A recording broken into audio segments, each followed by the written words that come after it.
இந்த சோஷியல் மீடியாலலாம் வந்து fake ID create பண்ணுவாங்க, பிரியா ஸ்வீட்டி அப்படின்லாம். அந்த மாதிரி ஒருத்தன் பீகாரில் ஃபேக் போலீஸ் ஸ்டேஷனே கிரியேட் பண்ணியிருக்கான். ராகுல் குமாருங்கிறவன் ஒரு என்சிசி ஸ்டூடெண்ட்டாக இருந்திருக்கான். அதாவது வந்து இந்த மாதிரி ஃப்ரெண்ட்ஸாக போலீஸ் அந்த மாதிரி வந்து போகிறது, அவங்களும் வந்து போலீஸ் எடுக்கிற மாதிரி ட்ரைனிங் எல்லாமே எடுப்பாங்க காலேஜ் ஸ்டூடெண்ட்டாக இருக்கவங்க எல்லாருமே. ஸோ அதை பேஸ் பண்ணி அவங்க அடுத்து போலீஸ் ட்ரைனிங் அந்த மாதிரி போனாங்க அப்படின்னா அதை பேஸ் பண்ணி கொஞ்சம் எக்ஸ்ட்ரா மார்க் கிடைக்கும், அவங்க ஆல்ரெடி இந்த மாதிரி இந்த ஒர்க்ஸ்லாம் பார்த்துருக்காங்க அப்படின்னு.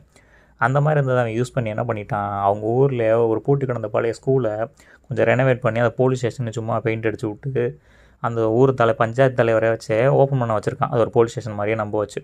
இவன் அந்த மாதிரி என்சிசிலாம் போகும்போது கொஞ்சம் போலீஸ் ஆஃபீஸர்லாம் எடுத்த ஃபோட்டோஸ்லாம் கொஞ்சம் ஃபேஸ்புக்கெலாம் போட்டு இவனும் ஒரு போலீஸ் ஆஃபீஸர் மாதிரியே இங்கே வந்து அவங்கள்ட்ட இது பண்ணிட்டான்.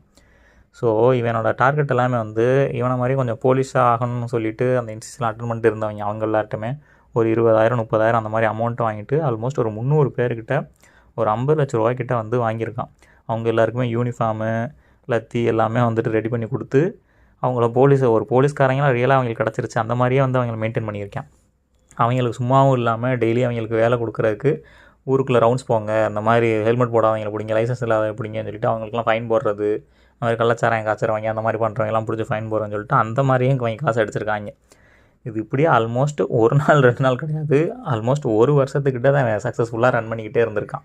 அப்புறம் எப்படியோ வந்து இப்போ வந்து கண்டுபிடிச்சிட்டாங்க. ஏன்னா இவன் இந்த ஃபேக் போலீஸ் ஸ்டேஷன் நடத்தின கொஞ்சம் தூரத்தில் தான் ரியல் போலீஸ் ஸ்டேஷனுமே இருந்திருக்கு.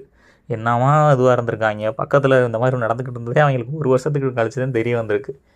இப்போ அவனை பிடிச்சதுக்கு மெயின் ரீசன் என்ன அப்படின்னா, இந்த வேலைக்கு வந்து சேர்ந்தாங்கல்ல போலீஸ்க்கு, எனக்கு கவர்மெண்ட் வேலை கிடச்சிருச்சு அப்படின்னு நினச்சிக்கிட்டு அவங்க யாருக்குமே வந்து சம்பளம் போடாமல் இருந்திருக்கான். அப்படியே பல மாதம் சம்பளம் போடாமலே இருக்கவும் அவங்க எல்லாருக்கும் கொஞ்சம் சந்தேகம் வர ஆரம்பிச்சிருச்சு, என்னடா அவன் சம்பளம் போட மாட்டேறேன் அப்படின்னு.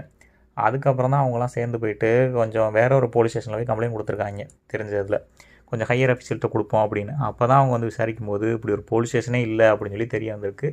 இப்போ அவனை பிடிச்சி விசாரிச்சுக்கிட்டு இருக்கான் இந்த ராகுல் குமாரை. அவன் பண்ணதே தப்பாக இருந்தாலும் அவன் ஆனால் செஞ்ச வேலை கரெக்டாக தானே பார்த்துக்கிட்டு இருந்திருக்கான். போலீஸ்லாம் என்னென்ன பண்ணுவாங்களோ அதே மாதிரி ஃபைன் போடுறது, எல்லோரும் அங்கே பிடிக்கிறது அதெல்லாமே வந்துட்டு கரெக்டாக தான் பண்ணிக்கிட்டு இருந்திருக்கான். பேசாமல் கவர்மெண்ட்டே வந்துட்டு இதை அஃபிஷியலாக்கி அவங்களுக்கு சம்பளம் போட்டு கொடுத்துருந்துருக்கலாம் ப்ராப்பராகவே. ஆனால் அதெல்லாம் படத்தில் நடக்கும், ரியல் டைமில் பண்ணால் அப்படி தான் பிடிச்சிருவானுங்க.